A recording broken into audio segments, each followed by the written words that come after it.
Bonjour à toutes et à tous, bienvenue sur ma chaîne L'autodidacte youtubeur. Aujourd'hui, nous sommes toujours dans le grand thème 2, les bases d'utilisation du tableur Excel. Et dans cette quatrième vidéo, nous allons partir à la découverte des graphiques. Alors, pour cela, j'ai, comme dans la vidéo précédente, créé 3 onglets. Chaque onglet correspond à un exemple type de graphique. À savoir, dans la partie 1, nous aborderons les graphiques de type courbe représentative. Dans la deuxième partie, nous verrons les graphiques de type histogramme. Et nous finirons dans la partie 3 par les graphiques de type anneau. Alors, pour commencer, nous allons dans la dans la partie 1, pardon, graphique de type courbe. Alors, nous avons donc une barre d'avancement de la conception du graphique avec des étapes à respecter. Alors allons-y. Création d'une base de données. Donc une base de données, comme on l'a vu lors de la précédente vidéo, c'est un tableau. Donc j'ai commencé à faire mes en-têtes. Donc avec les périodes, j'ai pris l'exemple d'un suivi de chiffre d'affaires avec une limite basse, une limite haute. Donc dans période, nous allons renseigner la période, comme son nom l'indique. Donc je vais partir du principe que nous sommes en 2023. Je fais Alt enfoncé, la petite croix en bas à droite de ma cellule, et je défile de janvier à décembre. Ensuite, pour remplir mon chiffre d'affaires et ne pas m'embêter à chercher des valeurs, je vais utiliser la formule aléa entre bornes, où il me demande de renseigner une valeur minimale et une valeur maximale. Alors, on va mettre en valeur minimale 10 000 et en valeur maximale 100 000. Voilà. Ferme la parenthèse, je fais OK. Et vous voyez qu'il me génère donc des valeurs aléatoires. En revanche, dans limite basse, limite haute, je vais mettre donc de janvier à décembre la même valeur. Alors, on va mettre comme limite, on va mettre quoi? On va mettre 30 000. 30 000, 1, 2, 3, en limite basse. On va mettre 70 000 en limite haute. Voilà. Vous remarquez effectivement dans ma colonne chiffre d'affaires hors taxe que les valeurs se mettent à jour à chaque modification dans le classeur. C'est normal puisque ce sont des valeurs qui sont aléatoires.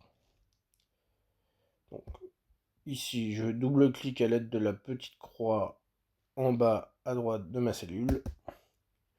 Je double-clique. J'en fais de même pour ma limite haute. Voilà. Donc, j'ai créé ma base de données. Donc, je vais dans mon tableau d'avancement, statut. Voilà. Et vous voyez effectivement que sur 4 étapes, j'en ai fait une. Donc, j'ai progressé de 25%. Ensuite, sélection de la base de données. Donc, je sélectionne.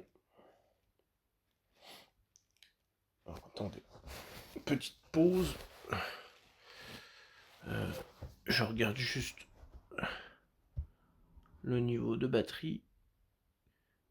Reste 32 minutes. Alors, ce qu'on va faire, on va éjecter et on va brancher pour éviter de tomber en panne de batterie. Excusez-moi.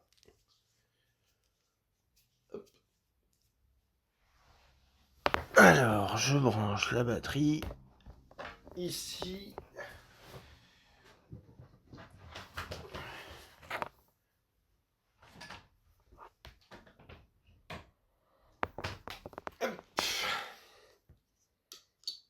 Et voilà. Hop.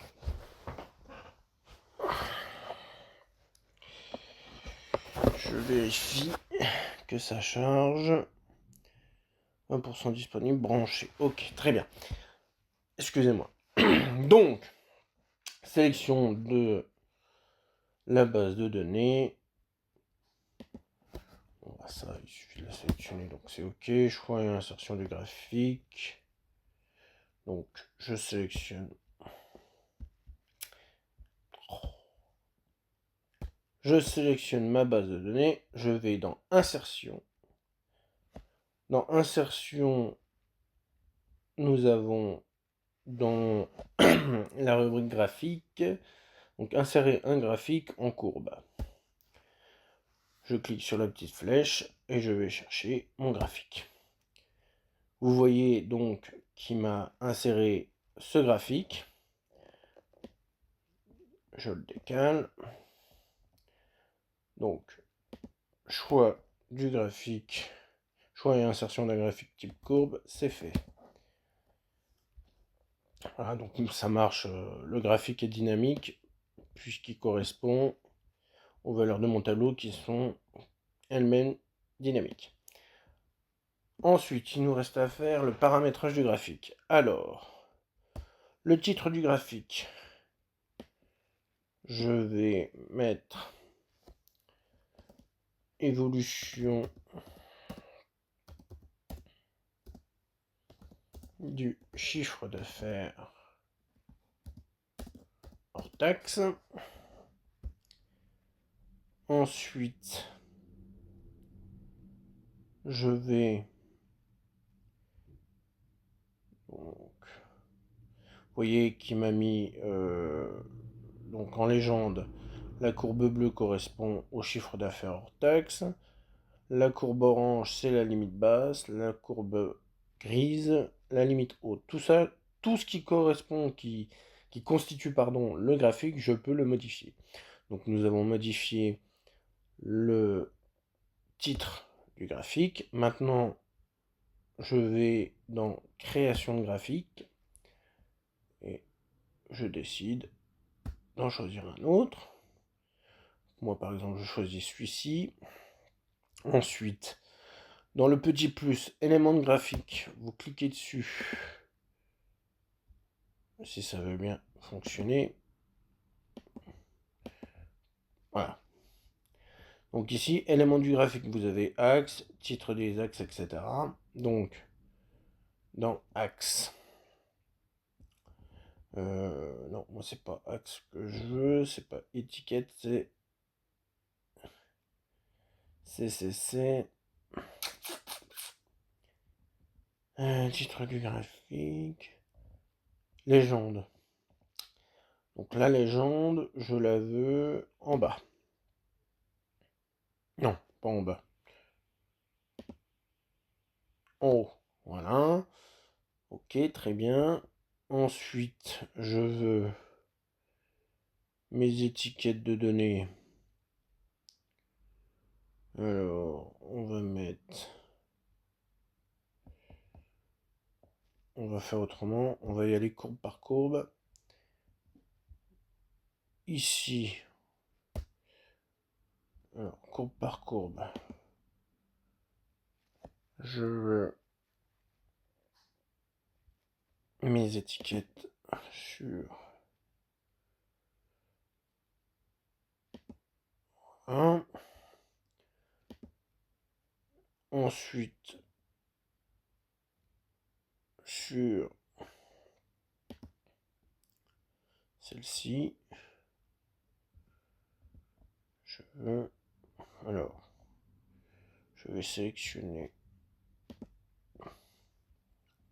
mes étiquettes. Alors, vous voyez que ça charge pas mal le graphique. Vous avez donc possibilité de supprimer les valeurs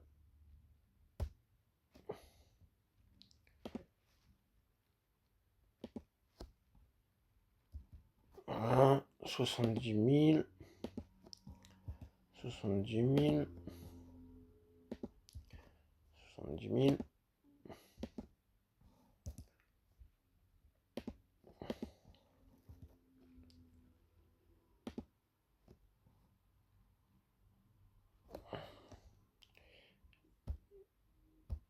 Hum. 70 000. C'est un peu fastidieux comme ça. Je n'arrive pas à sélectionner. Voilà, vous voyez, hop, la bêtise. CTRL Z. Je supprime. Je supprime. Et donc, ok. Je fais pareil pour la courbe basse. Voilà. Je veux l'étiquette. Moi, j'aurais dû faire comme ça, c'est plus simple. Plutôt que de supprimer. Ensuite, janvier, février, mars. Donc ça, on va le changer. Donc, vous sélectionnez la période. Vous allez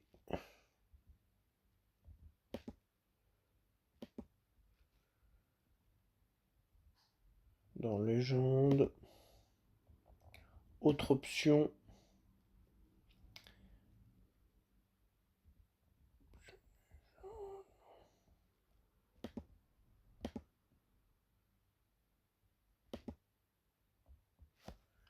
Non, c'est pas dans autre option. Voilà. On met le l'axe. Voilà. Donc, on recommence. Cliquez dessus. Vous faites plus. Légende. Autre option. Alors là, il vous met... Ah oui, voilà pourquoi. Là, il vous remet sur la légende. Alors que moi, je veux la période. Donc, vous allez dans votre graphique. Vous sélectionnez la période. Et dans l'onglet Options d'axe, voilà. Là, on va mettre principal tous les 2 mois. Ça devrait... Voilà. Et donc là, dans votre graphique, il vous libère un peu d'espace en vous affichant uniquement les valeurs janvier, mars, mai, etc. Donc, une fois tous les 2 mois.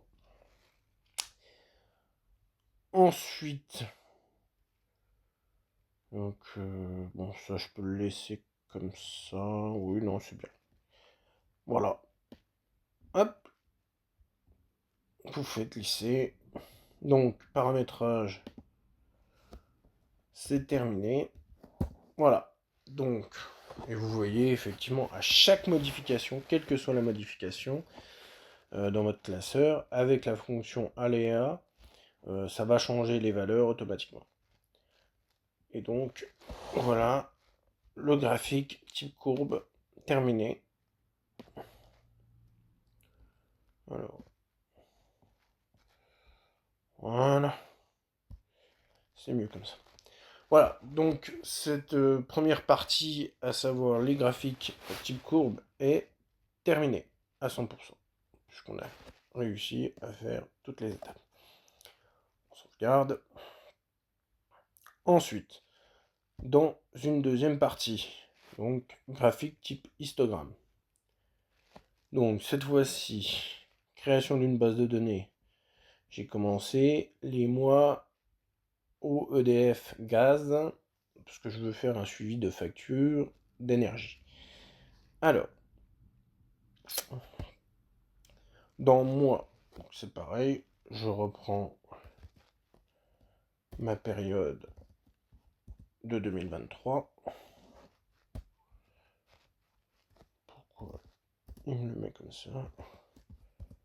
Voilà.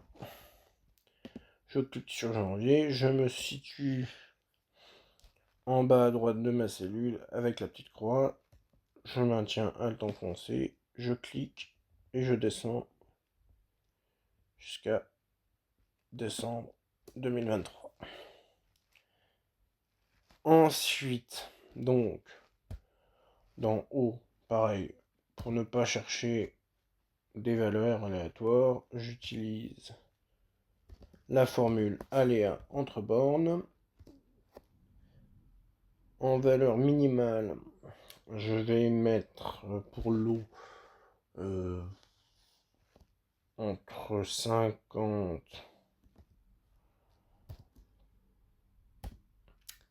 et en max, on va mettre 100 € pour moi. Voilà, je fais entrer. Ensuite, je fais glisser sur EDF Gaz. Sur EDF, on va changer, on va mettre entre 80 et 130. Voilà. Et pour le gaz, nous allons mettre entre 110 et 160. Voilà, nous avons donc créé notre base de données.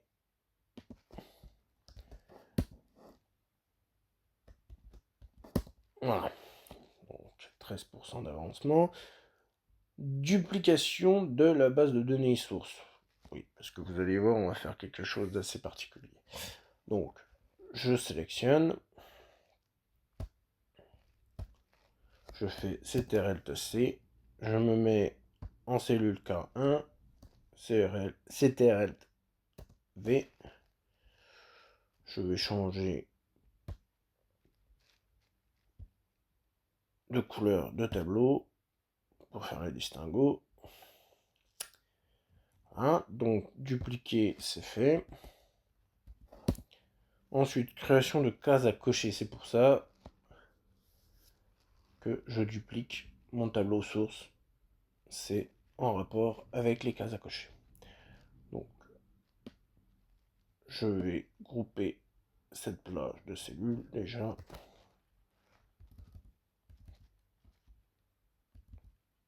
Hop. Voilà. Ensuite, alors, pour créer vos cases à cocher,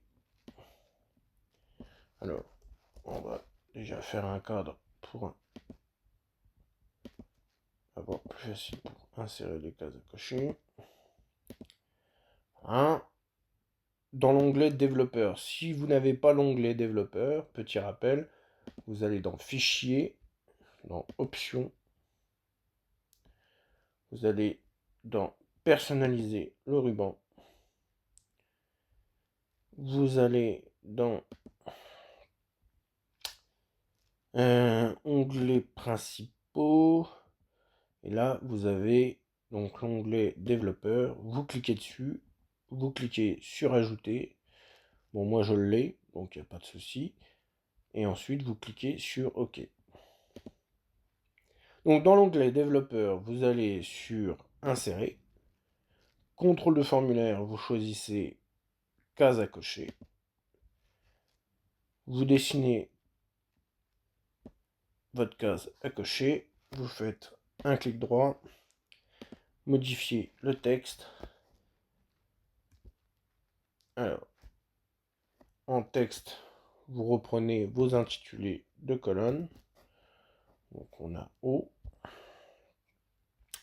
Ensuite, vous cliquez, clic droit, vous faites CTRL D 2 fois pour la dupliquer. Voilà. Alors, ensuite, clic droit, modifier le texte. Alors, EDF. OK. La dernière, modifier le texte. Gaz. Voilà. Clic droit. Alors, ensuite, vous allez les positionner. Voilà.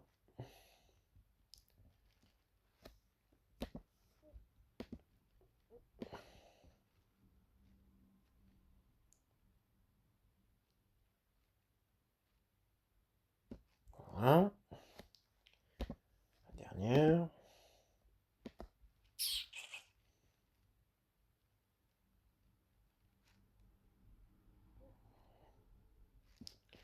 Voilà.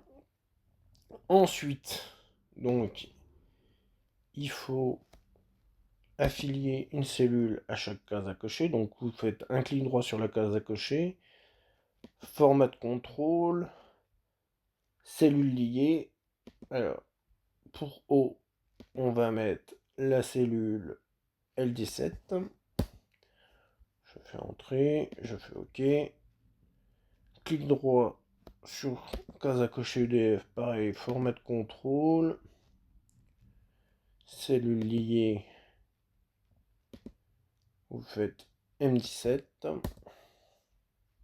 M17, L17, peu importe, moi je choisis les cases juste en dessous. On en termine avec le gaz,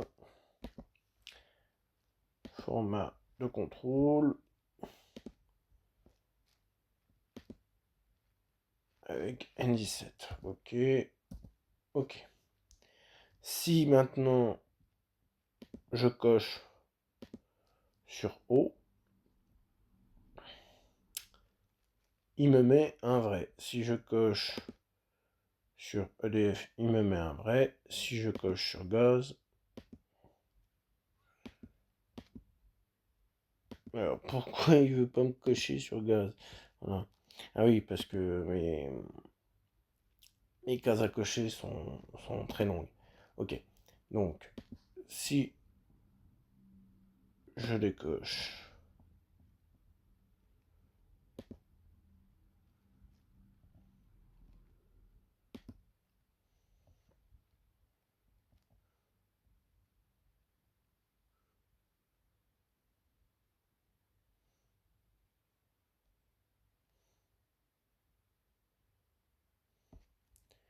ensuite, donc là, dans mon tableur, dans mon fichier source que j'ai copié, je viens sélectionner toutes les valeurs, je les supprime.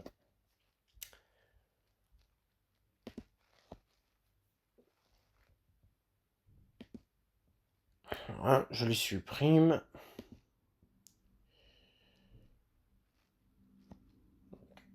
Normalement, je fais égal si ma valeur en L17 que je fige est égale à vrai. Valeur si vrai, je mets ma valeur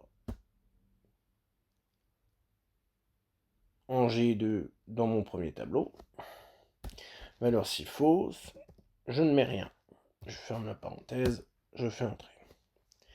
Et donc là, si je coche sur O, il m'affiche donc les valeurs que j'ai dans mon premier tableau, dans le deuxième tableau.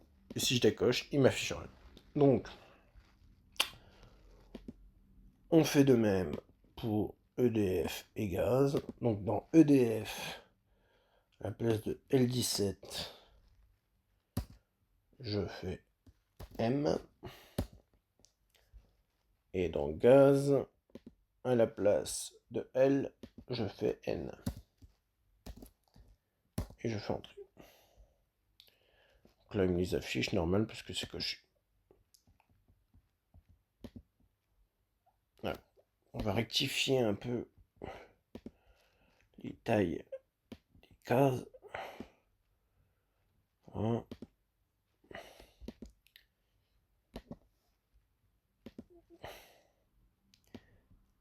Hop. Voilà.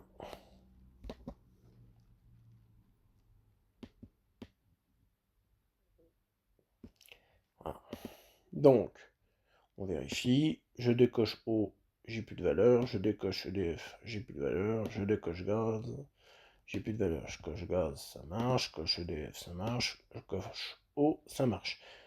Pour plus de clarté, ça, je vais le rendre invisible. Donc, je vais dans Accueil. Et j'applique une couleur de police en blanc. Voilà. Hop. Ensuite, je vais donc créer mon graphique. Donc, je me mets en cellule B16. Non, je vais sélectionner tout mon tableau avec les en-têtes. Je fais insertion. Cette fois-ci, dans l'insertion rubrique graphique, je vais choisir histogramme. Histogramme 2D. Il m'affiche donc ce type de graphique. Donc le titre. Attendez.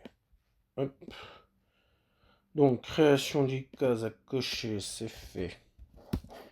Ensuite, paramétrage des cases à cocher, c'est fait. Paramétrage de la copie de la base de données source, c'est fait. Sélection de la base de données, c'est fait. Choix d'un graphique en histogramme, c'est fait. Il ne reste plus qu'à paramétrer le graphique. Donc, titre du graphique.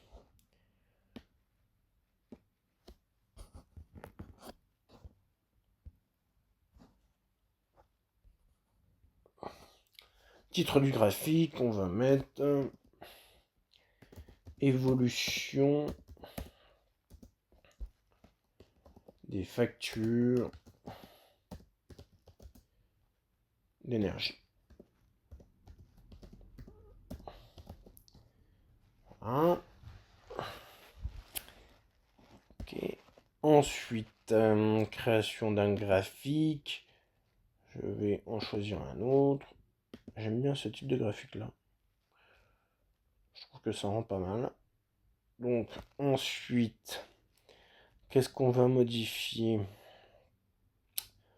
On va modifier, alors, dans éléments de graphique, je vais rajouter la table des données.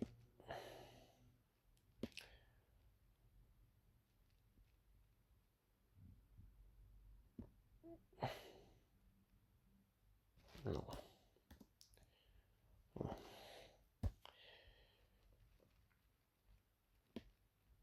La table des données. Hop, je déplace mon graphique. Je l'agrandis généreusement pour que ce soit plus lisible. Je le décale. Voilà. Donc, la table des valeurs, ok. Ensuite, qu'est-ce qu'on peut faire? Titre du graphique, étiquette, bah non, j'ai la table de données. La légende, on est bon. Ce que je peux éventuellement modifier, encore l'échelle des montants est bonne. Si éventuellement je peux modifier ça. Donc dans axe, autre option.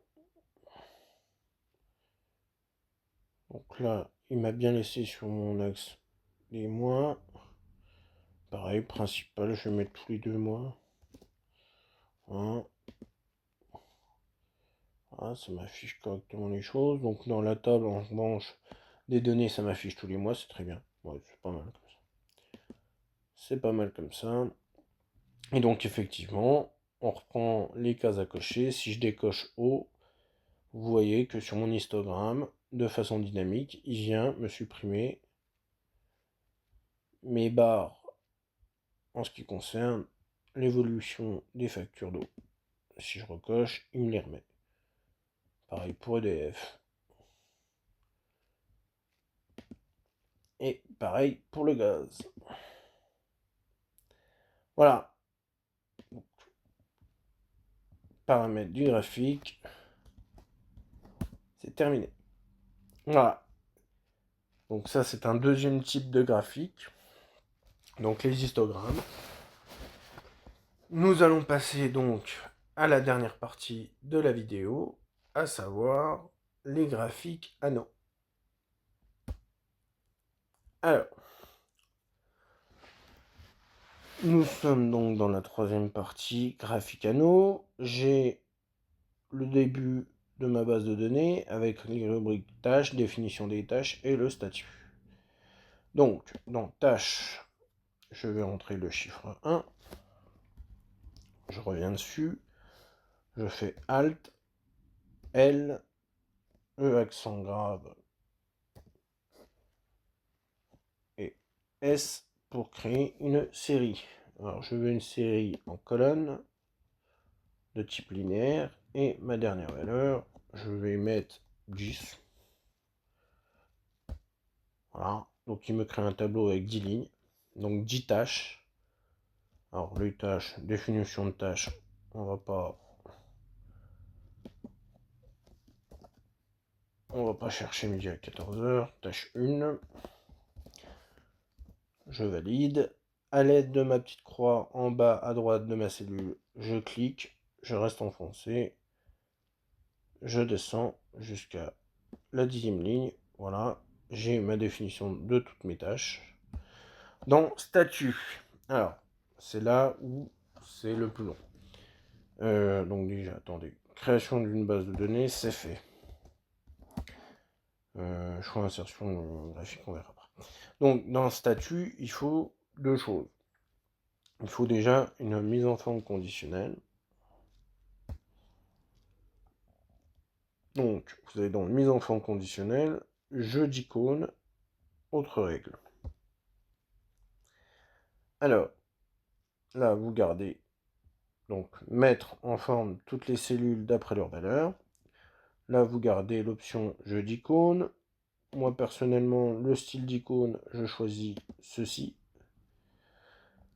La petite case à cocher, afficher l'icône uniquement, vous la cochez.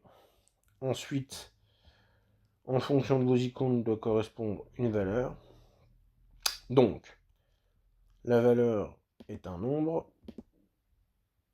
Donc, pour une tâche validée, on va mettre 1. Pour la tâche non validée, on va mettre 0. Toujours pareil, bien vérifier que c'est en nombre. Donc, valeur 1 pour une tâche validée et valeur 0 pour les autres tâches. Je fais OK. Et ensuite, pour aider, je vais dans Données, Validation de données. J'autorise une liste. Et là, comme j'ai que deux valeurs, je tape 0, 2.1. Je fais OK. Donc j'ai bien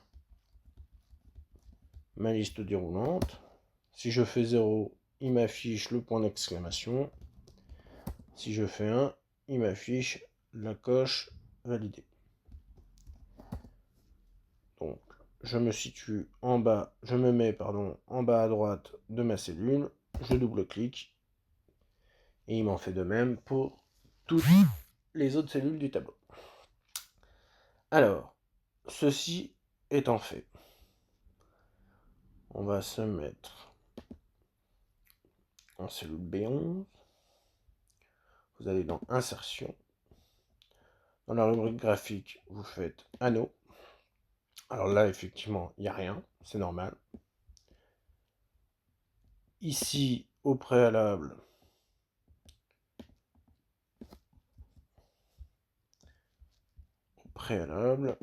il faut qu'on fasse un petit tableau. Donc, avec les tâches qui sont faites et les tâches qui restent à faire.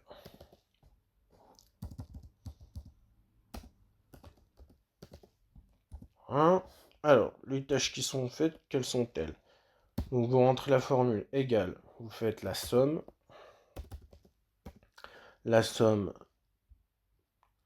de la colonne statut,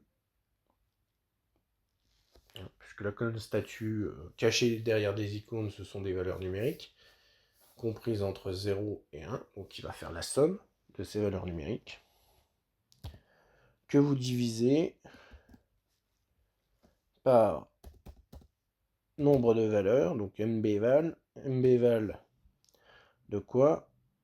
Des tâches.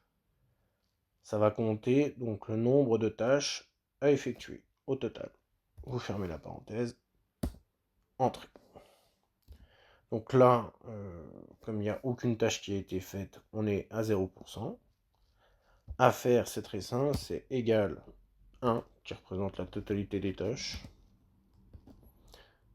auxquelles vous soustrayez les tâches que vous avez faites. Voilà, donc vous n'avez rien fait, tout reste à faire. Alors, dans mon graphique, vous cliquez dessus, clic droit, vous allez chercher l'option sélectionner des données. Donc, dans entrée de légende série, vous faites ajouter. Dans nom de la série, moi je l'appelle taux d'achèvement.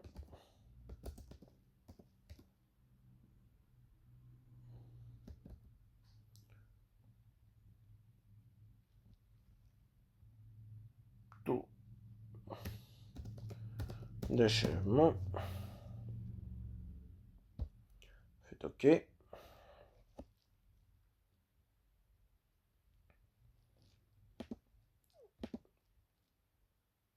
Pardon. Donc vous faites pas OK. Donc taux d'achèvement, ça c'est fait. Et donc dans valeur de série, pardon, vous allez chercher les valeurs qui représentent les tâches qui ont été faites et les tâches qui restent à faire. C'est OK. Vous faites OK. OK. Ensuite, donc, dans le graphique, dans élément du graphique, vous enlevez la légende, elle ne sert pas à grand chose. Ensuite, le taux d'achèvement. Taux d'achèvement, je sais pas si j'ai bien orthographié.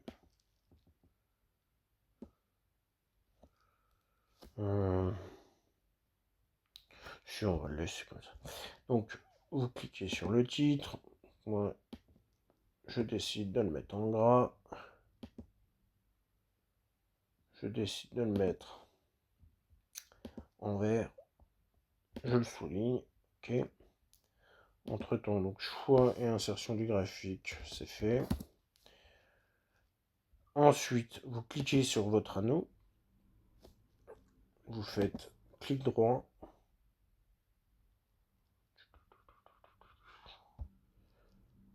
Mettre en forme. Donc dans remplissage, on va faire remplissage uni.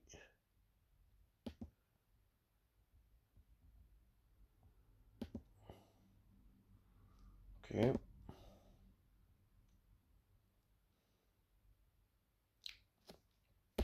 Clic droit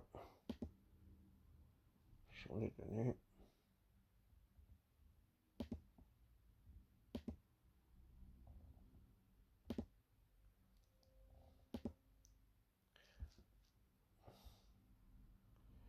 Donc là, je me place dans mon tableau, statut. Voilà. Volontairement, je dis que j'en ai validé une. Donc, je vais cliquer sur l'autre partie de mon graphique.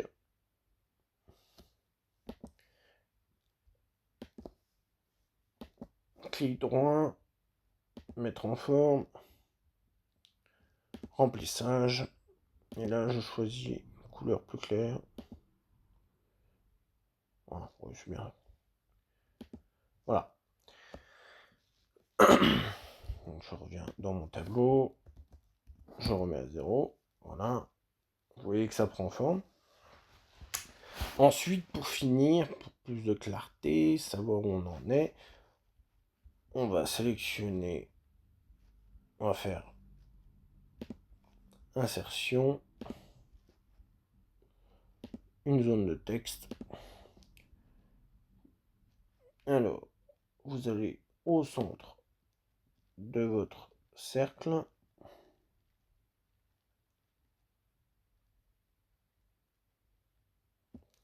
Voilà.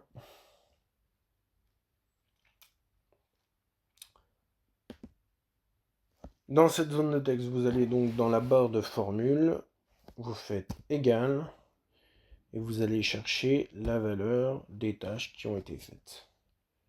Vous faites entrée, il vous affiche 0%. Donc là, vous le mettez en forme. Moi, je le mets en gras.